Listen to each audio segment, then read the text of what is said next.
DreamTime Tales, the Lighthouse Keeper's secret welcome to DreamTime Tales. Tonight, we journey to a quiet coastal village, where an old lighthouse glows with a golden light that never quite fades. As you relax, let your thoughts drift like the tide, gentle and slow, and allow yourself to rest. As the story begins, on the far edge of the village of Greystone, where the mist clings to the rocks and the wind carries salt through the air, there stood a lighthouse. It had stood for over 100 years tall, pale and weathered, perched alone on the cliffs. And in that lighthouse lived a man named Elias. Elias was quiet, thoughtful, and kind. His hair had gone soft and white like sea foam, and his eyes were pale blue, like the morning sky before the sun rises. Every evening he climbed the narrow spiral steps and lit the lamp that kept the waters safe.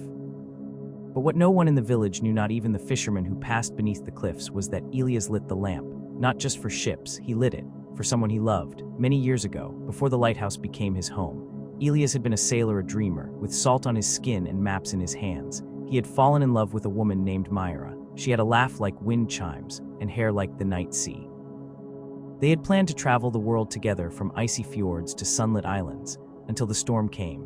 It was a great storm, the kind that leaves only silence behind, and Myra's ship had vanished into that silence. For months, Elias waited. Every night he lit the lighthouse, watching the waves, hoping her ship would return. And one night, it did, but not in the way anyone expected. On a quiet spring evening, as the fog rolled in from the sea, a soft light blinked from beyond the horizon. Not a ship, but a shimmer, like the ocean was remembering something. Elias watched as a small boat came into view, made of driftwood and glass, with sails of mist. In it stood a woman, not quite solid, not quite a ghost, but unmistakably Myra. She smiled. She placed a hand over her heart, and then the boat turned and vanished into the light. Since then, Elias has lit the lighthouse every single night, not just for ships, but for Myra wherever she had gone. He believed she had become part of the sea itself, watching the shores, guiding the waves, keeping him company in the wind. The villagers never asked why the light was always lit, even on clear, cloudless nights. They only said it gave them comfort, and Elias never explained. He just smiled quietly and climbed the stairs. Years passed, the cliffs aged, the sea whispered, and one evening after the sun had set, a soft breeze swept through the village.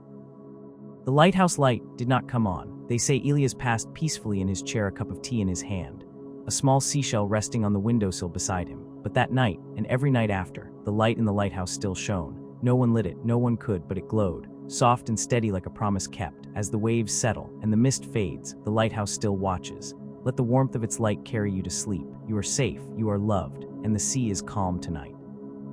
Thank you for listening to DreamTime Tales. Sweet dreams.